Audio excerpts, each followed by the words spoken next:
Terima kasih ya Tuhan Yesus akan hari ini. Kalau kami ada sekarang ini, sebagaimana kami adanya, kami percaya ini semua adalah kasih dan anugerah-Mu belaka ya Tuhan Yesus.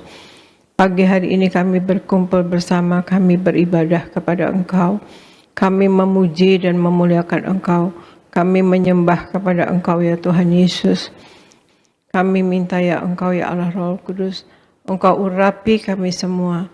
Urapi dan penuhi roh jiwa dan tubuh kami jemaat-Mu yang hadir di gereja Nias ya Tuhan Yesus. Dan juga urapi dan penuhi roh jiwa dan tubuh anak-anak-Mu yang ibadah lewat live streaming ya Tuhan Yesus. Urapi kami semua, biarlah Allah Roh Kudus Engkau yang lebih dahulu berbicara, Engkau Allah Roh Kudus yang lebih dahulu bekerja untuk membangun iman kami, untuk menguatkan kami, bahkan menyembuhkan kami ya Tuhan Yesus.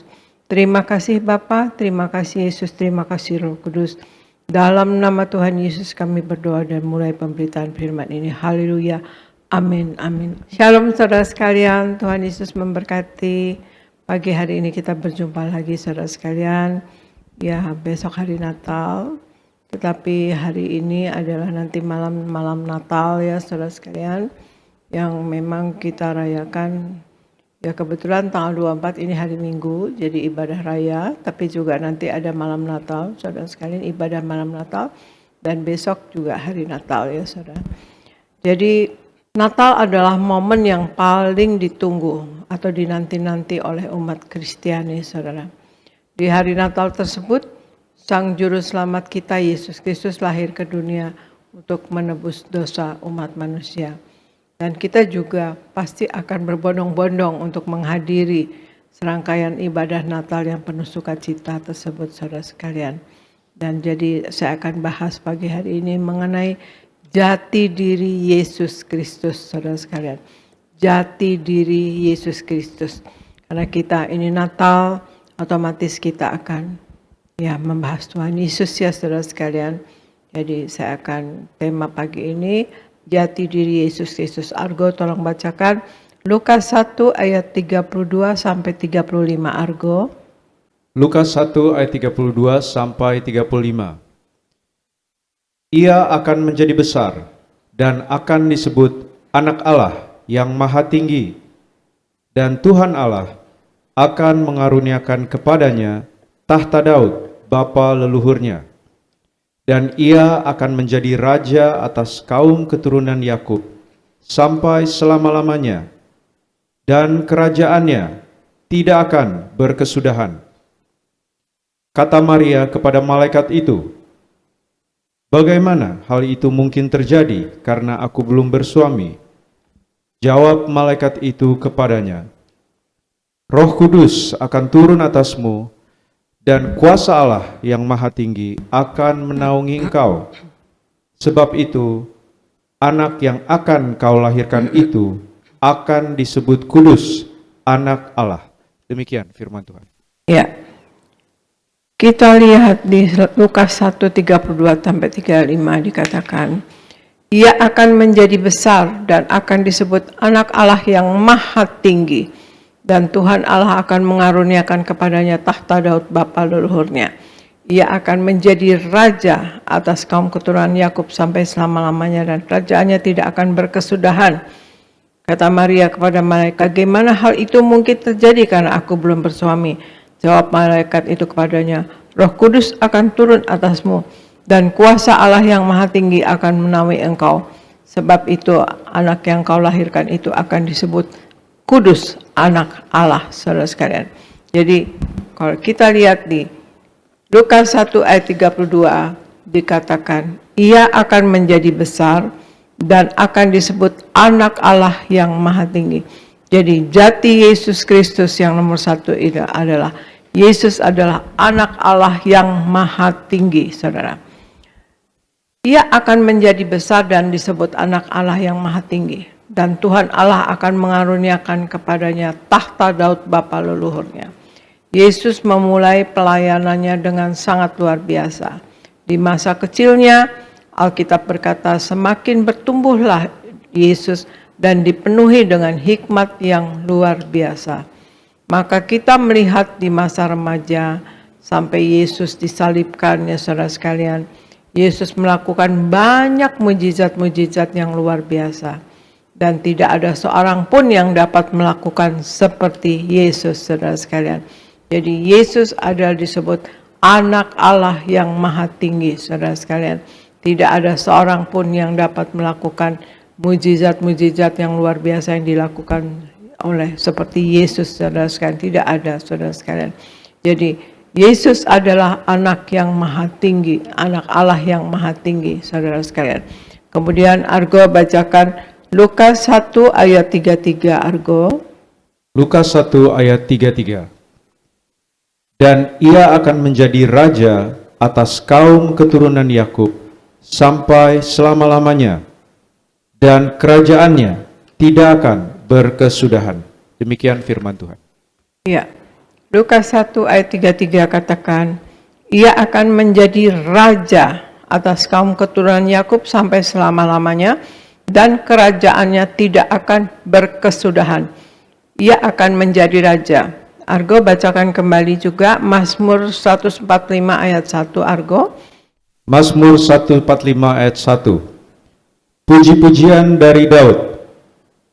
Aku hendak mengagungkan Engkau, ya Allahku, ya Raja, dan aku hendak memuji namamu untuk seterusnya dan selamanya.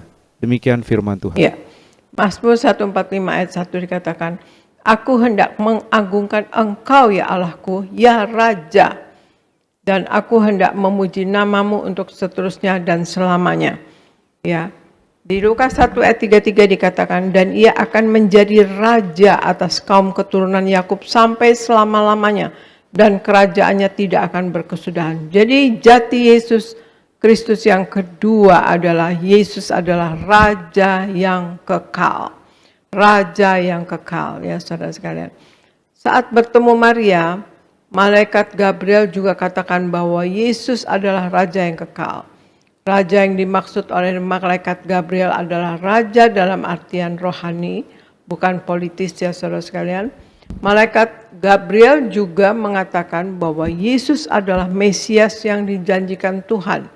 Sayangnya banyak orang Israel menyalahartikan janji Tuhan tersebut dengan mengira bahwa Mesias adalah raja untuk bangsa Israel saja, saudara sekalian. Padahal Tuhan memberikan raja atas segala bangsa, ya saudara sekalian. Di Mazmur 145 tadi dikatakan, aku hendak mengagungkan Engkau, ya Allahku, ya Raja. Aku hendak memuji namamu untuk selama-lamanya, saudara sekalian. Juga di Matius 25 ayat 31, apabila anak manusia datang dalam kemuliaannya dan semua malaikat bersama-sama dengan dia, maka ia akan bersemayam di atas tahta kemuliaannya. Yang bersemayam di atas tahta kemuliaannya ya raja, ya saudara sekalian, raja di atas segala raja. Ya, firman Tuhan di Matius 25:31 tadi memberi gambaran kepada kita bahwa Kristus adalah raja semesta alam. Ia adalah raja yang adil, yang akan melakukan penghakiman berdasarkan tindakan kasih. Dalam tahtanya, ia akan melakukan pemisahan terhadap orang fasik dan orang benar. Penghakiman dan pemisahan itu bukan karena berdasarkan kekuasaan sang raja semesta belaka, saudara, akan tetapi berdasarkan tindakan kasih dan kebaikan manusia.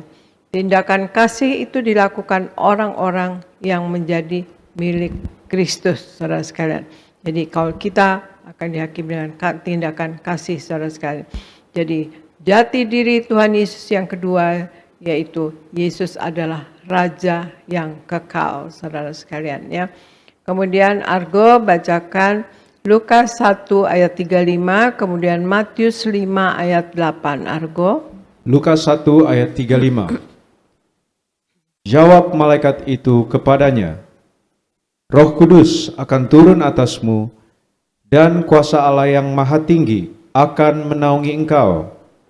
Sebab itu, anak yang akan kau lahirkan itu akan disebut kudus, anak Allah. Matius 5 ayat 8. Berbahagialah orang yang suci hatinya, karena mereka akan melihat Allah. Demikian firman Tuhan. Ya, terima kasih. Lukas 1 ayat 35 katakan, jawab malaikat itu kepadanya, Roh Kudus akan turun atasmu, dan kuasa Allah yang Maha Tinggi akan menaungi engkau.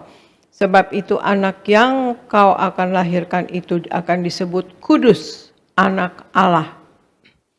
Matius 5 ayat 8 dikatakan, berbahagialah orang yang suci hatinya, karena mereka akan melihat Allah. Yang ketiga adalah Yesus adalah kudus, ya saudara sekalian. Maka anak yang akan kau lahirkan itu akan disebut kudus, anak Allah. Yesus adalah kudus. Malaikat Gabriel mengatakan kepada Maria bahwa anak yang akan dikandungnya itu adalah kudus. Dalam ayat tersebut diartikan bahwa Yesus bukanlah anak yang dilahirkan dari hubungan suami istri. Yesus lahir karena kehendak Tuhan melalui Maria. Tuhan hadir ke dunia dalam wujud Yesus Kristus. Hanya Allah sendirilah yang dapat menjadi juru selamat umat manusia dan menghapus semua dosa, saudara sekalian. Jawab malaikat itu, Roh Kudus akan turun atasmu dan kuasa Allah yang Maha Tinggi akan menaungi engkau. Sebab itu anak yang akan kau lahirkan itu akan disebut kudus, anak Allah. Dan hanya dialah kudus itu, juru selamat umat manusia dan dapat menghapus dosa manusia, saudara sekalian. Di Matius 5 ayat 8, Allah itu kudus, ya. Jadi dikatakan berbahagialah orang yang suci hatinya karena mereka akan melihat Allah. Nah, kita, karena Allah itu kudus, jadi kita anak-anaknya diperintahkan oleh Tuhan Yesus juga kita harus memiliki hati yang kudus, hidup kudus. Allah itu kudus, dia memerintahkan kita anak-anaknya ciptaannya untuk kudus agar diberkati, saudara sekalian. Jadi kita harus kudus. Allah katakan, kuduslah kamu sebab aku kudus adanya. Tuhan Yesus kudus dan murni. Jika kita memiliki hati yang murni dan menjaganya tetap murni, kita akan menjadi seperti Tuhan Yesus, saudara sekalian. Sebagaimana di 1 Yohanes 3 ayat 2-3 dikatakan, saudara-saudaraku yang kekasih, sekarang kita adalah anak-anak Allah, tetapi belum nyata apa keadaan kita kelak. Akan tetapi kita tahu bahwa apabila Kristus menyatakan dirinya, kita akan menjadi sama seperti Dia. Kita akan menjadi sama seperti Dia. Sebab kita akan melihat Dia dalam keadaan yang sebenarnya. Setiap orang yang menaruh pengharapan itu kepadanya, menyucikan dirinya sama seperti Dia atau Yesus yang adalah suci, saudara sekalian. Ya, kita sekarang anak-anak Allah, ya. Tetapi memang kita, Tuhan Yesus katakan, berbahagia orang suci hatinya karena mereka akan melihat Allah. Dan kita kelak akan melihat, ya, di sini di 1 Yohanes 3 ayat 2 dan 3, bahwa apabila Kristus menyatakan dirinya kelak, kita akan menjadi sama seperti Dia, sebab kita akan melihat Dia dalam keadaan sebenarnya. Setiap orang yang menaruh pengharapan itu kepadanya, kepada Yesus, menyucikan dirinya, sama seperti Dia yang adalah suci, saudara sekalian. Ya, jadi kita diminta untuk kita seperti Tuhan Yesus. Allah pernah menjadi manusia dan kita harus seperti manusia. Waktu Tuhan Yesus seperti manusia itu, saudara sekalian. Kita juga ada kuasa dan wibawa dari sorga, saudara sekalian. Tuhan Yesus katakan bahkan kita dapat melakukan kuasa yang lebih dari Tuhan Yesus. Tuhan Yesus katakan, tetapi kita yang penting kita ya hidup seperti Yesus hidup, saudara sekalian. Dan seperti ada lagu, seperti Yesus, itu saja yang ku minta, ya saudara sekalian. Nah itulah, jadi jati diri Yesus Kristus yang ketiga adalah Yesus adalah kudus, saudara sekalian. Ya, jadi jati diri Yesus Kristus ada 3, saudara sekalian. Di Natal ini, saudara sekalian, kita bahas ya, saudara sekalian. 1, Yesus adalah anak Allah yang maha tinggi. Yang kedua, Yesus adalah Raja yang kekal. Dan yang ketiga, Yesus adalah kudus, saudara sekalian. Ya. Yesus adalah anak Allah yang maha tinggi, Yesus adalah Raja yang kekal, dan Yesus adalah kudus, saudara sekalian. Ya, kalau ingat Natal ini, saudara sekalian, ya, saya bersaksi, saudara sekalian, sedikit saya bersaksi. Kalau boleh dikatakan, saya waktu kecil itu sebetulnya saya adalah produk orang yang mendoakan saya di malam Natal, saudara sekalian, ya. Waktu itu ayah saya seorang hakim, masih muda, umur 29-30 tahun, dan ibu saya umur 20 tahun, saudara sekalian, ya. Dan tinggalnya di sekitarnya orang Belanda, ya, di Menteng, saudara sekalian. Jadi saya lahir memang juga di Menteng, di Jalan Ciktitiro. Waktu itu kebidanannya, kalau sebutnya sekarang RSCM, ya, saudara, kebidanannya itu berada di dalam Jalan Teku Ciktitiro, jadi di ujung di Jalan Suwiryo, ya, di Menteng, saudara. Jadi karena sekitarnya tuh orang Belanda yang sudah berumur, ayah saya yang muda, jadi sangat disayang oleh orang-orang Belanda. Jadi saya lahir, saudara sekalian, mereka membantu ibu saya untuk mengurus saya. Jadilah saya jadi seperti keluarga semuanya, ya, saudara. Tetangga-tetangga itu seperti keluarga, saudara. Kata papa saya, mama saya cerita. Jadi saya kalau malam Natal selalu dipinjam, saudara sekalian, dari umur kecil, ya, sampai umur 4 tahun gitu. Tiap malam Natal saya dipinjam. Ayah saya cerita satu saat malam Natal itu belum dikasih juga, sudah hampir jam 12 malam, belum dikembalikan juga saya, jadi dicari sama ayah saya, ada di mana saya. Satu-satu rumah dimasuki, karena dipinjam, pindah-pindah, saudara sekalian, ya. Nah, akhirnya saya berada di satu keluarga yang sedang berdoa, ya, ada pohon Natal, nah mereka berdoa. Saya di pangkuan orang yang berdoa, saudara sekalian. Dan itu bahasa Belanda. Dan kemudian ayah saya mendengar doanya itu, kata ayah saya katakan, ya, dia pukul dahinya, ayah saya, ya, pukul dahinya. Wah, Kristen deh anak saya, kata ayah saya seperti itu. Jadi saya percaya, pasti saya itu kalau ayah saya katakan begini, pasti kan saya didoakan, ya, saudara sekalian. Kalau saya ingat itu, taruhlah itu umur 4 tahun, taruhlah, ya, karena saya 4 tahun sendirian, belum punya adik, ya, saudara sekalian. Taruhlah saya umur 4 tahun, kemudian saya bertobat di usia 30 tahun, ya, saudara sekalian. Artinya 26 tahun kemudian doa itu terjawab, saudara sekalian. Jadi luar biasa doa malam Natal, saudara sekalian.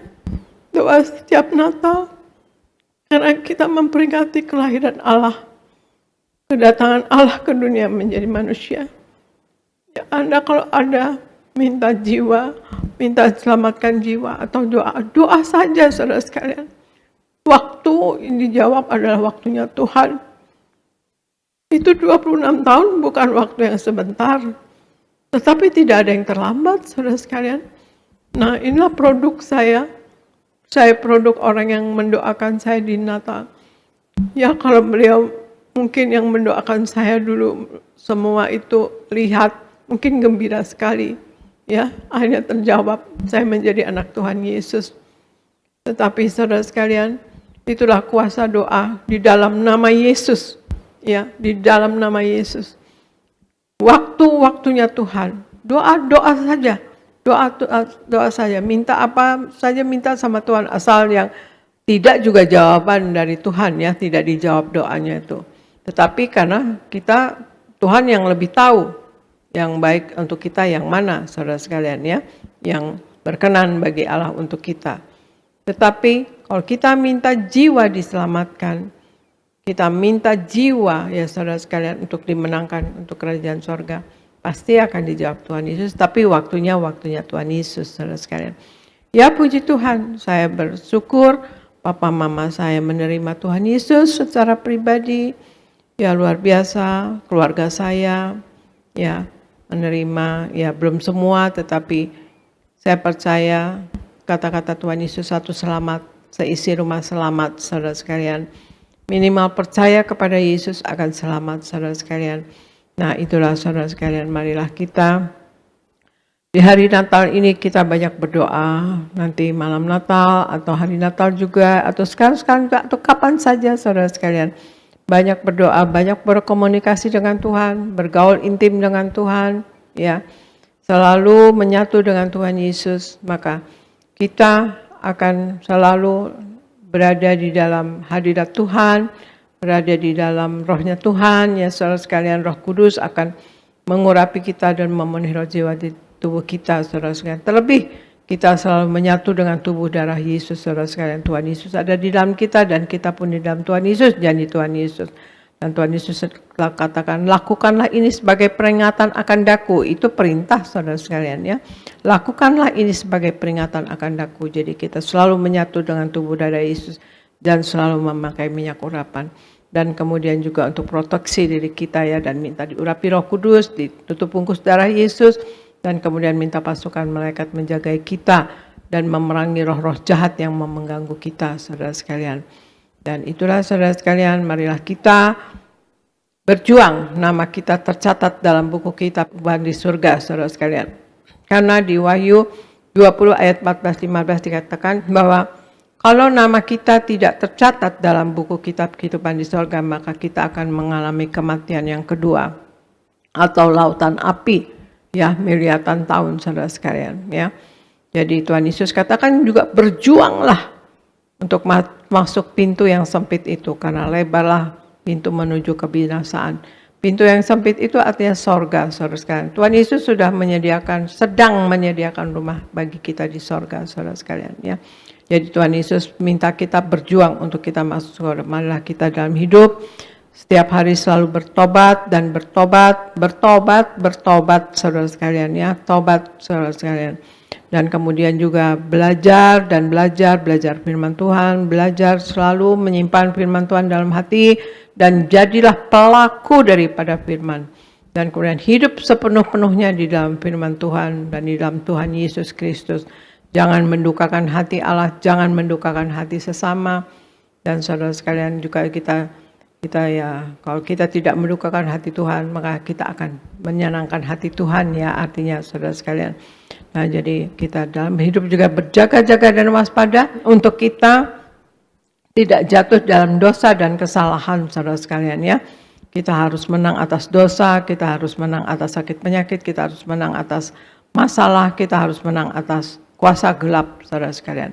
Nah, marilah dalam hidup ini kita menjadi Injil yang terbuka yang dapat dibaca oleh setiap orang. Kita menjadi pemenang jiwa. Kita harus menjadi saksi bagi Tuhan sehingga orang memuliakan Tuhan, bahkan ikut Tuhan Yesus, saudara sekalian.